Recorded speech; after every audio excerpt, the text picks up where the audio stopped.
Well, the final game of the VFL season has finished for the Bombers, and I haven't said this in a while, Essendon has won. It's been about 3 months. We've won by 61 points. We're going to go through everything about the match right now. We've always had the passion and the iron will.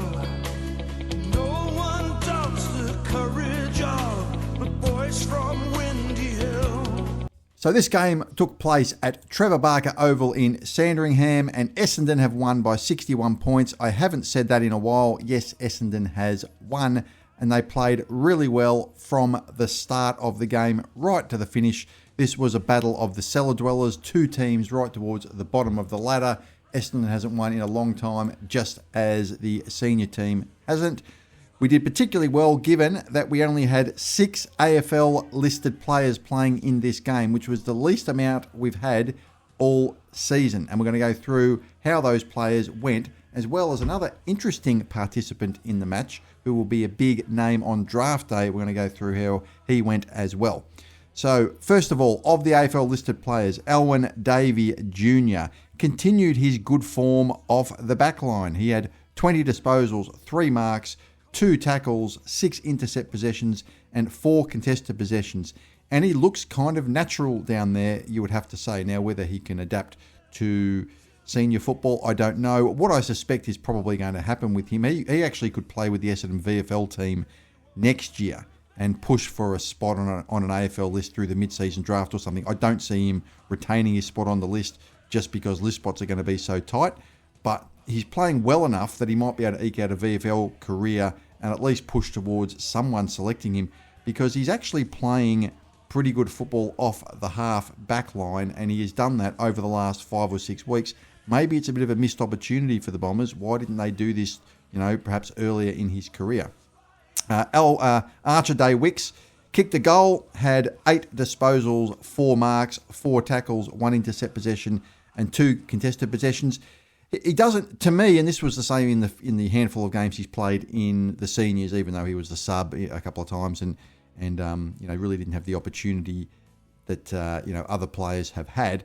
But he probably just doesn't quite do enough. It's not all about possessions, of course, but he just needs to get a little bit more of the ball. He is going to be an impact type player, someone like an Archie Perkins. I compare him to a little bit, given that he's a kind of mid-sized forward that's not going to get a whole lot of the ball, and he probably just needs to find a bit of a niche for him, because it's going to be hard for him to have a successful career and get into the team with the kind of numbers that he puts up. He's better. Look, the last 2 weeks, last week and this week, he was better than he was the fortnight before that. He was kind of unsighted for 2 to 3 weeks in the fortnight before that. But look, he kicked the goal, had 8 disposals. He wasn't the worst player on the ground, that's for sure. He had 58 fantasy points. Not a terrible performance. Cooper Duff-Tytler. So who is this, if you wanted to know? He is the prospective number 1 draft pick in the national draft. Now, when I say prospective number 1 draft pick, for most of the last few months, he has been the prospective number 1 draft pick. A lot of the drafts, a lot of the gurus in recent times have Willem Dersma and a couple of other players I won't go into here as pick 1 now. So whether he goes... Look, he'll go somewhere in the top 5, you'd think. It's pretty certain that it'll probably be Richmond or West Coast that take him. I think Richmond are probably on the lookout for a ruckman. But you can't rule out the fact that Essendon, with 2 picks in the top 6, perhaps, it could be the way it's looking, could be interested in someone like that, especially if we lose Draper. My personal feeling is that you should never pick a ruckman with a really, really high pick. I mean, obviously, you've got to pick him at some point in the draft, but I just wouldn't pick a ruckman with a really high pick just because they're unproven playing against men. It's different with midfielders because their skill set is pretty much defined. And if you're a good midfielder and you can run and you've got a bit of a tank, you'll be able to adapt straight away. Some of them, can adapt straight away and be really good players at AFL football in their first or second seasons. Ruckman take 4 or 5 years. We saw Matthew Cruiser picked up with the number 1 draft pick and he had an okay career, but not the best player in the competition or anything like that.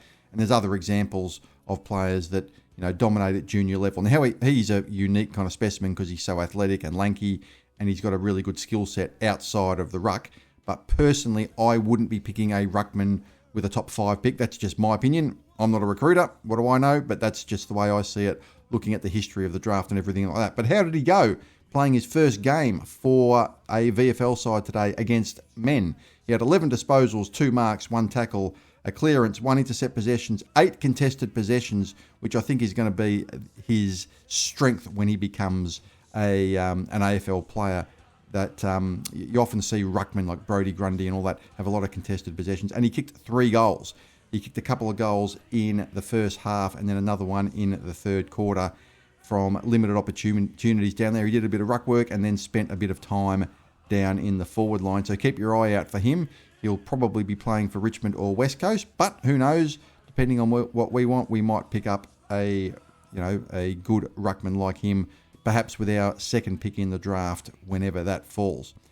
Kayle Gerreyn. When is Kayle Gerreyn going to make his debut? He would be feeling a little anxious, I would suspect, given that he's the only player on the list that has not played senior football. And I think, given the injury to Jayden Laverde, now I'm not sure if Jayden Laverde will be right next week. That hasn't been, we haven't found that out yet.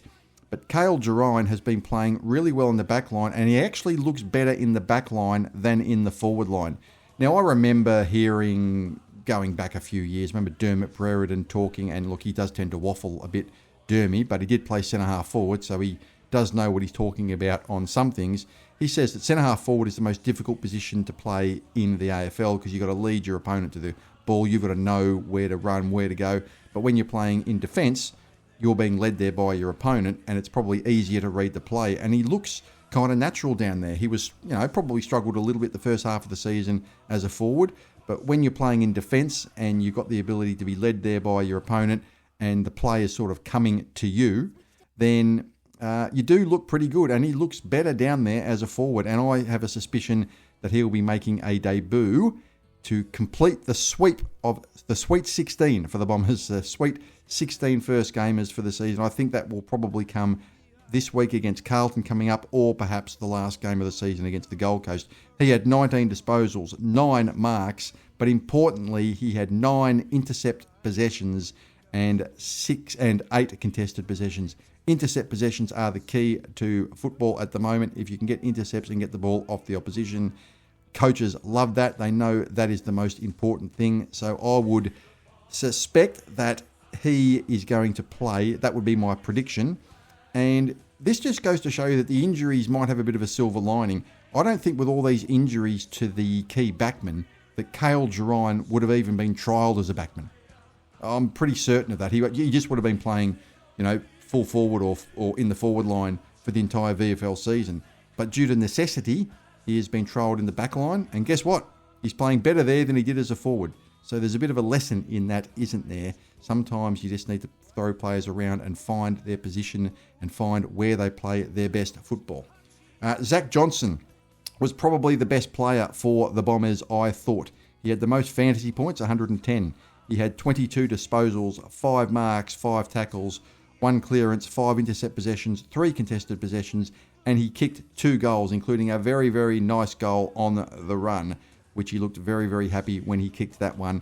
And we've been playing him a little bit out of the back line in the senior team, obviously, but I think he's, actually capable to be playing in the forward line or even on the wing. I know he's small and wingmen are often a bit taller, but it's not a requirement that you have to be tall. What you have to be is pretty quick and have a nice long kick, which he does. And I think he could actually play in positions other than out of the back line, and I'd like to see him potentially in the forward line or on the wing one day and see what he can do, because he's got the skill set, I think anyway, to be able to play in those positions.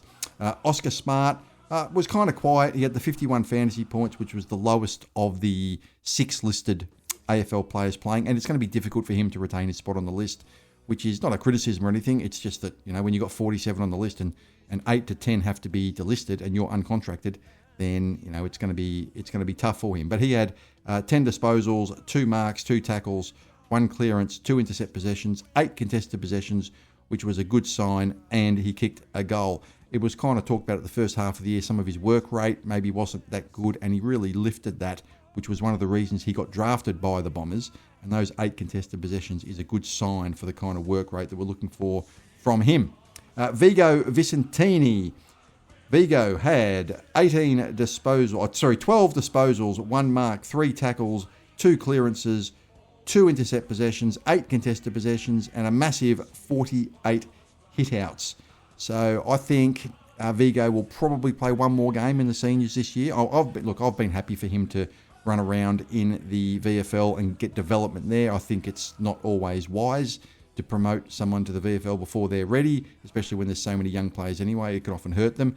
But I think with Goldstein coming off a short break for the Gold Coast game after the Carlton game, I think it's probably a good chance for Goldstein to have a farewell game, which I mentioned in the previous video, and Vigo to play in the last game of the season against the Gold Coast. He had a pretty good game here today, perhaps our 3rd or 4th best player. So what do you guys think? Did you watch this match? Did you notice anything that I didn't notice? Let me know in the comments what you think of the match if you saw it, and who you think should come into the team next week against Carlton. It's a good opportunity for us to get a win. I think we're a realistic live chance to get a win there, and maybe Zac Johnson or someone like that would be, and I think perhaps Kayle Gerreyn would be definite live chances to come back into the senior team next week based on their performances in the VFL. So I'm going to leave it there. I hope you guys enjoyed this video. Like and subscribe to this channel. Have a great day. And as always, go Bombers.